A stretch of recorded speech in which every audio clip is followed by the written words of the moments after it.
I have a lot of experience with people starting to learn philosophy and then they quit or they reveal some hostility or dishonesty or something and it doesn't work out. There's also the people who they keep saying they're interested but they never do much, and that can go on for a very long time. Like they don't become hostile, nothing in particular goes wrong, there's no disasters, they just never do much. It's sad, it's a difficult problem. It's an important part of the world situation that that kind of thing is common. This document is some of the people who posted to FI and then quit. Alan compiled it recently. I'm just scrolling through it to show there's a bunch of stuff. This is not even close to complete. It's just a few people that were reasonably easy to find by looking through emails from the last few years. When I first read Fabric and joined the TCS list, it had approximately 1,000 members, and that wasn't a steady 1,000, it would go up and then down. Like there were people joining and leaving. There was turnover, so it increases the number of people who showed up and then left.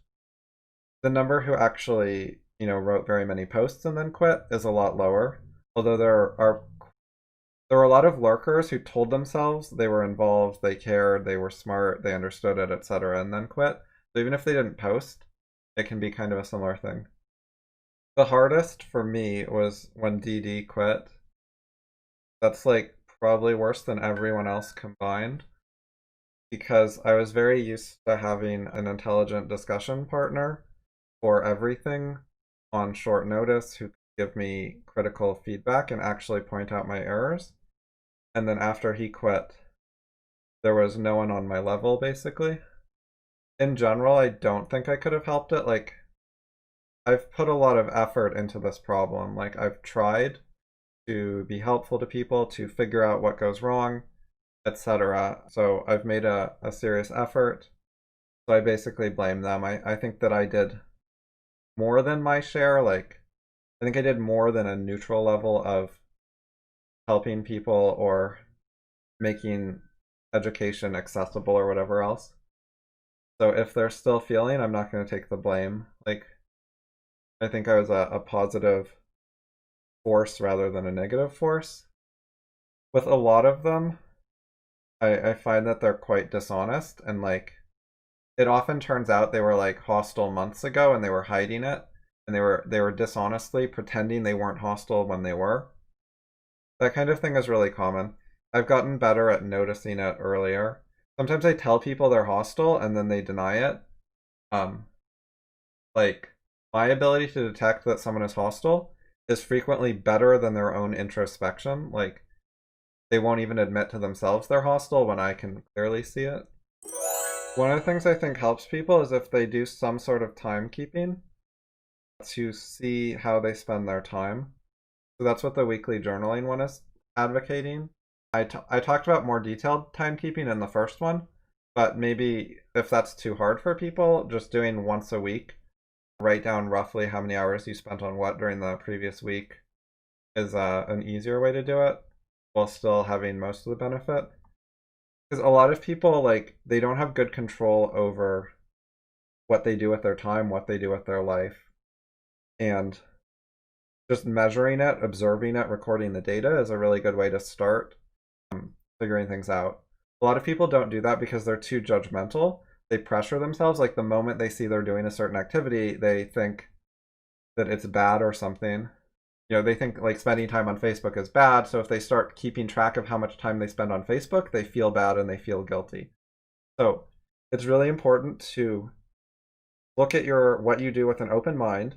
If you spend time on something, assume there's a reason you do it. Like there's something that's good about it. You can't just throw it away and expect that to work well.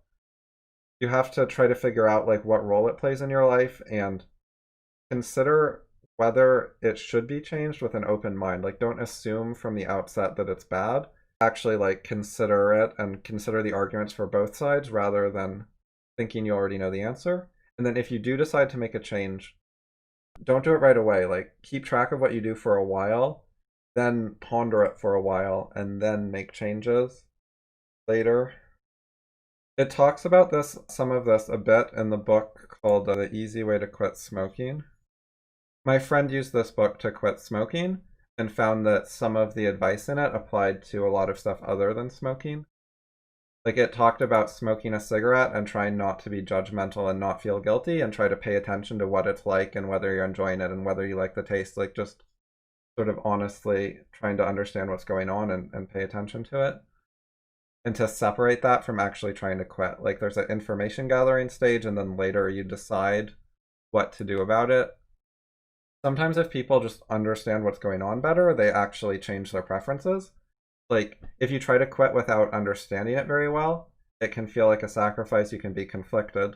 But if you actually understand it well enough, you might see for yourself that there isn't much value there or you don't actually like it as much as you thought, and then it might no longer be hard to quit. Which is why it's called the easy way. Regarding this, my experience with people who think they know a philosophy extremely well is that it's extremely rare that they actually do.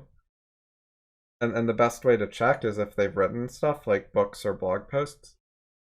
And if they don't have any writing or videos or other content creation, then in general I'm really skeptical. I think it's important to find ways to test one's knowledge, like not just be confident based on your own judgment, but try to find some other way to judge what you're doing, some way to check your work, like asking experts or looking up answers, depending on what kind of thing it is. Like the kind of metrics you can use that involve less judgment calls vary by what kind of material it is. With objectivism, besides like seeing what experts think or comparing some of your work to like published work, you can talk with non-experts and you can see like how they react to what you're saying about objectivism, whether they seem to know things you don't, sometimes whether they find what you say enlightening. I think it's usually good to have some concrete accomplishments before making arrogant statements. Like I'm not really against arrogance, and it can be good, and I am arrogant in some ways, or if not arrogant, like something in the same ballpark. If you think that word is like a negative word, then you could replace it with something similar that doesn't have to be bad. But I think it's fairly important to have some concrete accomplishments to back that up rather than it just sort of being an opinion. Spreading good ideas is good, but it's important to like do a lot. I find people don't do enough to check how good their ideas really are before trying to spread them. This comes up a lot with politics. Like people volunteer for political campaigns or otherwise try to get involved in promoting certain political ideas or candidates. And they're really quite ignorant of like which candidates or political policies are actually the best. That kind of thing is really common. And I'm sure you know more than like the typical person doing that. But my guess would be you should do more to check your knowledge. I find a lot of people they have a lot of like commitments or obligations in life, which take away time from learning to do them better, and things can be a bit out of order where if you like learn something first, then you could do the activities like faster and more efficiently. It's a really common situation. Like basically if people find philosophy after they finish school, then they have a bunch of life commitments like a job or whatever. It makes it harder in some ways. It's easier in some ways though, because at that point in your life you have more freedom. Like if you live with your parents or you have to please your teachers, like if you're interacting with teachers all the time or parents, it's very hard to be a free thinker without getting punished, without having clashes and conflicts with those people.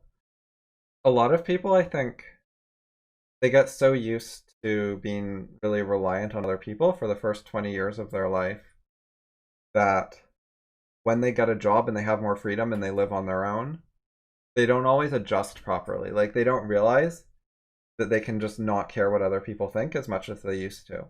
Like not being second-handed and stuff, in certain ways it's a lot harder when you are still in childhood, and then once you have your own income and your own home and you don't have to please parents and teachers, it's a lot easier to not be second-handed. And people could do better at it, but they sometimes like don't make the adjustment and just keep going with what they're used to. like they don't fully take advantage of their new freedom. I think that's really common. They just sort of coast along, and they take it for granted that life is the way that it felt during childhood. But there are really huge advantages to having a lot more independence than that. Like our society, at least in America and certain other countries, once you're an adult and you have income, you can just sort of do what you want all day other than work, and no one will really do anything about it or hurt you or care that much. And you never get deprived of things like, say, buying groceries just because you have unpopular ideas or whatever. Like, the people at the grocery store don't know what you think, don't care.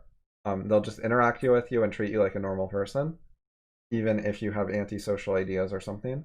It's just not a big deal for a lot of services and stuff in adult life, which is nice. Whereas, like, kids aren't used to that. Like, their parents will just punish them by taking away their property instead of treating them with standard ways that people in our society are supposed to be treated. They sort of like get used to not having security of their property and trying to stay in the good graces of other people.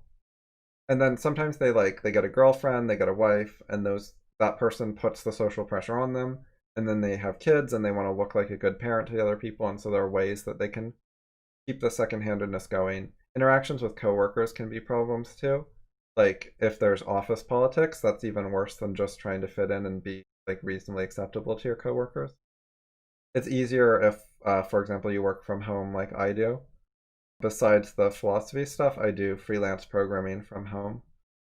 So I haven't worked on like a large team for software. I've only worked on small teams, and I've only worked remotely, except for like 3 months I worked in an office and I didn't like it. That kind of attitude leads to people donating to charity a lot, which I think is generally inefficient.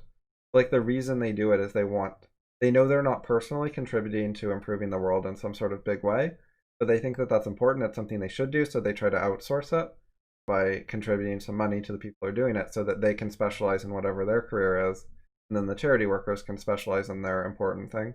That applies more to, like, say, a cancer research charity than a Meals on Wheels, because some charities just do like band-aids for social problems like feeding hungry people, and that's not going to make the world better in a long-term way. So I like that kind of charity a lot less than the type that's trying to make some sort of major improvement, like lasting improvement.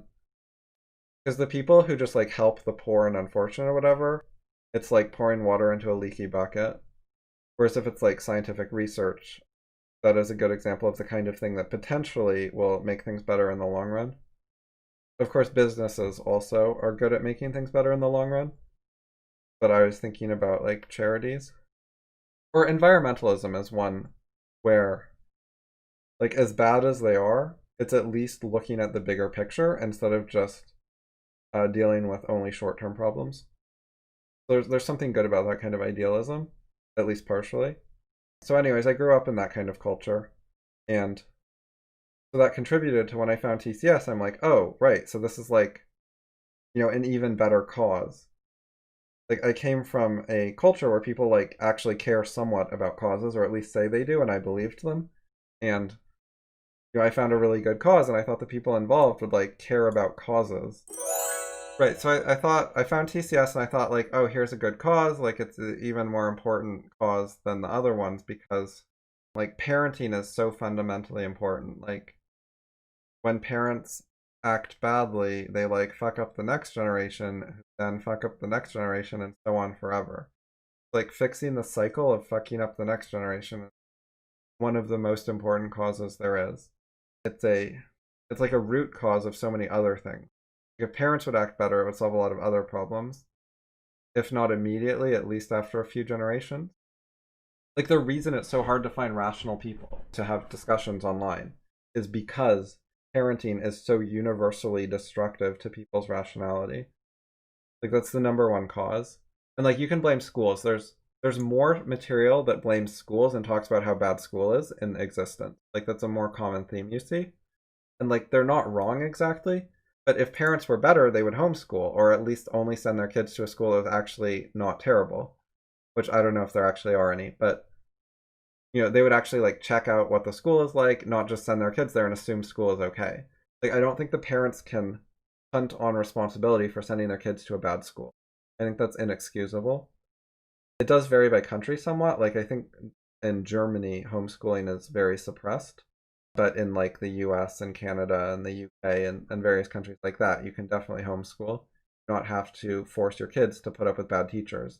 Like if the parent is actually a lot better than the teachers, they can do better. They're not forced to use schools as daycare or whatever. Like, oh God, that reminds me of something my friend said the other day. So some people know that it is hard to find good cleaners to come and clean your home regularly. Like a lot of cleaners are incompetent. And you could say the same thing about a lot of other industries. Like if sometimes when people like find a cleaner they like or whatever, they hang on to them and keep using them for a long time. They're like, I finally found a good one, this is great. Like it's sort of well known that in most professions, a lot of people are not very good at their job, they're not very responsible, they don't really know what they're doing. Like there's a lot of problems. So if you keep that in mind, and then you think about teachers and whether you really if you can't find someone to like clean your house for you, how are you going to find someone to parent your kid for you? Because that's what teaching is. You're outsourcing a significant chunk of parenting to the other person, and they're in like a hard situation where they're dealing with like 25 kids at once, and they have a bunch of pressures to like teach to the test and like follow the curriculum and stuff. They don't even have full control over customizing it to the kids, even if they wanted to, even if they could, despite there being so many kids. And on top of that, like most teachers are not the best people in the job market. Yeah, public speaking to me is secondary.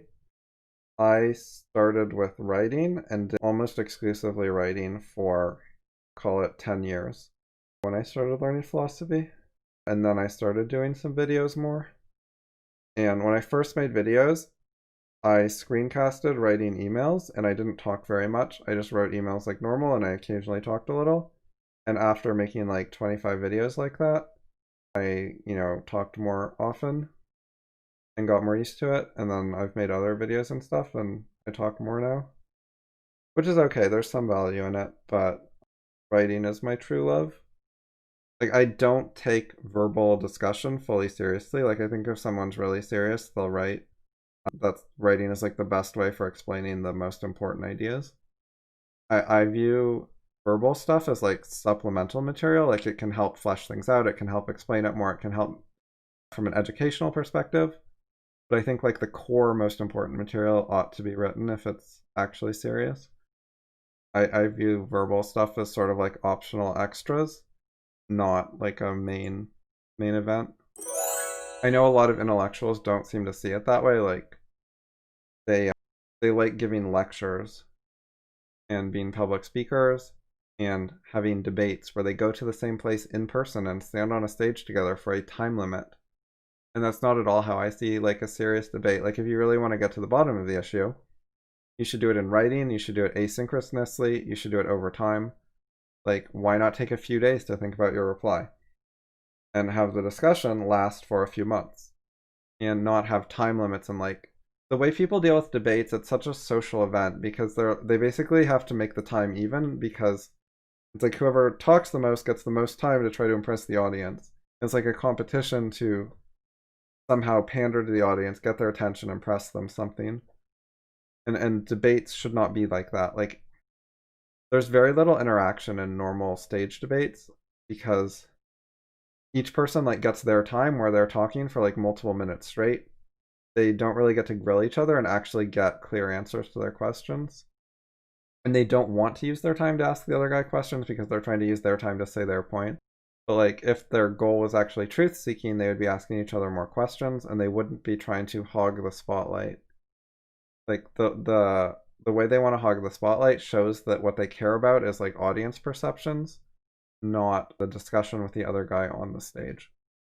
But anyways, if the end goal involves both writing and speaking, it doesn't matter too much which one you start with. Like if some people find speaking more accessible or like an easier way to get started, and then they could branch out to do more writing later, you could go in either order potentially. How will you know when objectivism is surpassed or improved? Well, you need an epistemology. So you can have the objectivist epistemology, let's say, and then that epistemology guides you for how do you think, how do you judge ideas. So then you will use that epistemology to judge a new idea, and then you will see if it's good or not. That's like the short answer, is it teaches you how to think, use that thinking skill to judge new ideas and see if they're better or if they improve on something. The way that you replace systems in general, well, one of the ways is one part at a time. So if you're questioning any part of objectivism other than the epistemology, you just use the objectivist epistemology to give you the guidance, the rules, whatever, to know how to do that. So in general, as long as you're only questioning like a couple things at a time, you still have the whole rest of the system to give you guidance. So it can help guide you on determining what's an improvement, what works, etc. Like you don't lose your system just because you're questioning some parts of it. Now, what if you want to, it gets tricky if you want to replace like the whole system at once. You're like, okay, I have this rival philosophy, totally different than objectivism. Is it better or worse? It disagrees with objectivism about certain key issues, like how to judge ideas, or like what truth is or something. So it's like fundamentally incompatible. If you run into one of those, it can be like trickier in certain ways. But one of the good things for how to deal with that is you look at each system and you see which one addresses the other. Often like one of them explains why the other system is bad, but not vice versa. Like one more directly engages with the other and tells you what's wrong with it. And that is not just based on like which came first, because like there are plenty of things that try to criticize objectivism that were made like after Rand died, but then, you know, some of Rand's fans or followers or whatever criticized them and then didn't get answered. So the state of the debate can often be objectivism got the last word and the other side had no further answers, stopped answering questions, stopped answering criticism, etc. That's the state of the debate is a common way I look at things, is try to understand like which arguments have been answered by which arguments, and then like what arguments have not been answered, and then like who is retreating from discussion or refusing to answer further comments, criticism, questions, etc. Oh, this particular passage I would say is a bad sign about someone. I do not like it. The other one was also a bad sign.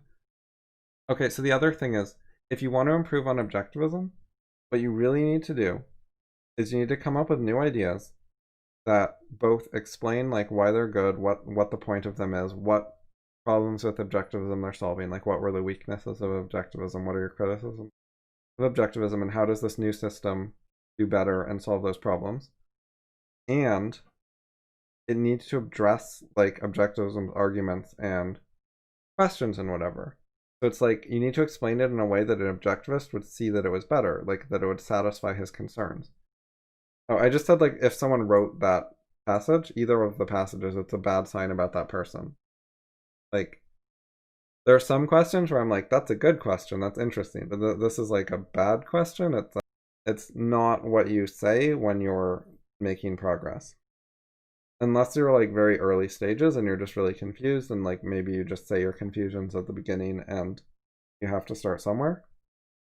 But like there are a fair amount of people who are better than this passage, I think, in regards to the issues being covered here. Like you can find people who already have better opinions than this. Anyways, yeah, so to really improve on something, like you need to show that you understand it. So like you're like, I have a better system than objectivism. You should be able to explain objectivism. You can start anywhere, but if someone thinks like this, then like they don't have a head start. Let's put it that way. At least for this thing, that they're not, like some people would already be ahead of this when they started. Anyways, you should show that you understand objectivism, you see the point of it, you see like how it's intended to work. Then you point out like some flaw in it that shows like preferably a flaw on its own terms, like how it's ineffective for its own goals or something like that. Like that kind of criticism is usually the best and it's usually available. The reason it's good is because it matters to the person you're criticizing. Like it matters in terms of their own value system, because it's harder to do a criticism where you have to say like tell them to change to a different value system or a different epistemology first, and then they'll see the point of the criticism. You can make a criticism that like fits into their existing thinking. That's better. as a way to start. So you have to sort of show mastery of objectivism, and then also like some ways of making it better. Like you show you understand it, but also you see this problem it doesn't address, and then also you have a solution, and then you're improving on objectivism. And it should be in a way that like an honest, reasonable objectivist could like see the point of and agree with or like or whatever. Because you're like most people who try to criticize objectivism and like quote improve it, or just, you know, present an idea they think is better, usually they're ignoring most of the content and value of objectivism. Like they'll propose a political idea that's like anti-freedom, and they'll be like, well, this is better than objectivism. We should have socialized medicine. It's better than objectivism because then poor people won't be starving on the streets. Like that is not how you improve on objectivism. That's not addressing objectivism's views on freedom and free trade and so on. So if you actually want to improve on objectivism, you need to like be aware of those things and then like do even better than them instead of just ignoring a bunch of the content and having no alternatives. And so you should be in a position where you actually have answers to objectivists' concerns and questions if you've actually improved on it instead of just having something different that's sort of talking past them. Totally know what it would... Yeah, this is... Like, where is this coming from? Like, is he saying that he wants to reach, like, the final truth and just be done thinking? Is that what he wants? Like, a static certainty? Be a zombie who is omniscient, knows everything there is to know, and is done thinking? That's, like, so anti both objectivism and critical rationalism, and it's so anti just, like, common sense and reason and stuff. Like, who wants that? Like, you don't have to be an objectivist or a critical rationalist to have a better attitude than that. How can we know infinity if we reach it? It's like, it's really confused. Like, I don't think he knows what infinity means in a precise way. I don't think he's using it very, like, seriously or exactly. Okay. Right, that's compatible. It being a reference to Didi's book is compatible with it being a fuzzy concept in his mind. Because, like, you don't reach infinity. Didi says we're always at the beginning of infinity because any finite number is, like, infinitely away from infinity. Like, any finite number is, like, infinitely closer to 0. Okay, if we're just talking about positive numbers, you can pick a number as large as you want. It's, like, infinitely closer to 0 than to infinity. Like, you're 0% of the way to infinity, even when you're at a trillion or a trillion trillion or a trillion trillion trillion or whatever you want. Like, you don't get closer to infinity. So you do not reach infinity. That's not a thing that makes sense. And the critical rationalist perspective is, like, a never-ending quest for improved knowledge. There's no limit to what we can learn. We don't get stuck. The idea of reaching the end of learning means you couldn't improve things further. There's no more progress. Things cannot be better. There's just, like, that sucks. Unless you imagine that's like utopia or heaven or something, and you're like, you know, I don't mind that nothing can be improved further because everything's perfect, which it's such an unrealistic way to look at life or the world or whatever. Yeah, I think he doesn't like this constant never-ending pursuit. Like, it's like some of the villains in Rand's books who are like, they want to rest. They want to, like, stop doing things, and, like, why do you always have to be striving and stuff? Like, they don't like that. They want to stop striving and relax. Like, Rourke and Keating talk about that. They don't want to be heroic and try hard and so on. They just want to, like, muddle through life and do things that are good enough and not worry about it too much. Like, they don't want a cause to pursue. They certainly don't want to be putting, like, unlimited energy into a cause that's like a bottomless pit of you could always do more. Like, they want to just be satisfied and not feel guilty that they aren't doing more. So this is Popper translating Xenophanes, a pre-Socratic philosopher. But as for certain truth, no man has known it, nor will he know it, neither of the gods, nor yet of all the things of which I speak. And even if by chance he were to utter the perfect truth, he would himself not know it, for all is but a woven web of guesses.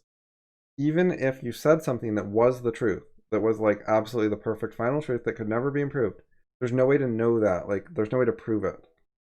All you can ever know is we've found no errors with it. It has survived all our error correction.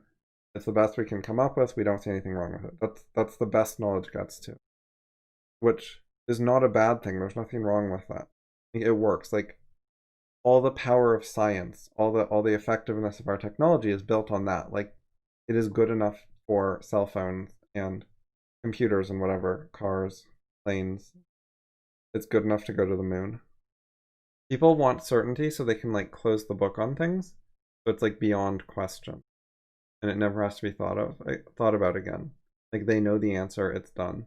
That's a lot of how school is. It's like they learned it, they answer on the test, that's the answer, there's nothing more to think about. And that is not a good attitude if you want to learn things and know more. And there's also like, Francisco tells James that words have an exact meaning. And this guy is not using words in an exact way. Anyway, it's a weird question though. If truth can never be obtained, why do we need to know what truth looks like if we can't get it? Like, what for? What we need to know is what knowledge looks like, because that's what we can get. That's the thing we actually have access to and we deal with. The word truth is ambiguous. Like, I don't really have a problem saying, like, we've found some truth, or like, we've learned about the truth, or we're seeking the truth and making progress on that. Those are all fine. But if you use the word truth as a synonym for omniscience, infallibility, ideas that could never be improved, static certainty, you mean that, the final truth, or a divine truth. If that's what you mean, then sure, we can't obtain that. We can only have things like scientific knowledge. So what we should focus on is how do we find scientific knowledge? What does that look like? How do we obtain that? Or philosophical knowledge or whatever. And how do we improve it? And how do we make ongoing progress? How do we make things better, and then better again, and then better again? How do we have a process of ongoing improvement, as Goldratt calls it? But he's just sort of like, if truth can never be obtained, how do we get it anyways by seeing what it looks like and reaching infinity? Like, he's sort of admitting we can't get the infallible truth, but at the same time, he still wants it and he's still seeking it, rather than actually acknowledging and accepting we don't have infallible truth. So how do we look for fallible truth? What can we do with that? How can we obtain that? How can we evaluate it, etc.? He won't switch over to, all right, fallible truth is all we have. What can we do with that? How do we work with it? And then this sort of switches ideas. If it's a constant, never-ending pursuit, how can we know infinity if we reach it? If it's a constant, never-ending pursuit, it doesn't end. We don't reach it. Like, this doesn't make sense. If it's never-ending, we don't get to the end. We don't know we're at the end because we're never there. His question is sort of, if we never reach the end, how can we identify the end point? The answer is you don't. That doesn't make sense. You don't know what you're talking about. Anyway, I liked this quote because Francisco is suggesting that making money is different than getting money. That James gets money by graft, but graft does not make money. It's not creating money. It's not wealth creation. It's just transferring money from someone to someone else. It's more like robbery than like making money. Like the word made or make has an exact meaning. It doesn't mean get. It's a different word. There's a lot of stuff in Alice Shrugged like this that's missable. Like, I can imagine someone reading this and missing it and not really getting it and just thinking that Francisco is sort of taunting him and saying, I'm smarter than you, I think more precisely than you, I'm higher status than you. Like, you could take it that way. Or you could just not get it and keep reading. A lot of people just, they don't fully understand what they read and then they just keep going and they don't stop and think about it much. I don't know, like, how many people actually get it of the people who read it. I mean, it sold like millions of copies, and I think most of them would not get the scene quite right if you actually asked them, and with no hints, like, made them try to explain it properly. Most people, like, avoid that kind of thing. Like, they don't want to be grilled. They don't want to be backed into a corner or put in a position where they're actually trying to defend themselves and explain things and exposing themselves to potential ridicule and being outed as dumb or that kind of thing. Like, they avoid scenarios where they're open to criticism. They don't want to stick their neck out. So it makes it harder to discover how well they understand things. But when I find like actual information about what people understand, it's often pretty disappointing. So I fear a lot of people like read this scene and don't really get the point that like if you ask them, when Francisco said that words have an exact meaning, like which word is it that he thought had an exact meaning that James did not understand? If you ask them like that question, I think a lot of people would not know the answer. And also would not have realized there was something they didn't understand there. Which is interesting because like that question is basically what did Francisco mean by his statement? Like If you can't answer that question, you don't understand what Francisco was saying, like you didn't get it. It's pretty straightforwardly just asking about what Francisco just said. And a lot of people just would not ask themselves that question of like which specific word is it that has an exact meaning, word or words. Like it happens to be the one main word, but it could have been multiple words. But you should know like which words is he referring to. Like he's not just saying this as a general concept. Like there's an actual reference, or there's some point to it. A lot of people just take it as mockery, which it partly is, but it's partly like he's actually dealing with issues in a good way. Like James was being silly. It's hard to deal with people who are this imprecise because correcting them normally doesn't work very well, partly because they're like imprecise about the corrections. Like you try to correct them and then they just read what you said imprecisely and sort of like ruin it. If they're just not thinking at a certain level of detail, it's hard to say anything so that they will start thinking at that level of detail.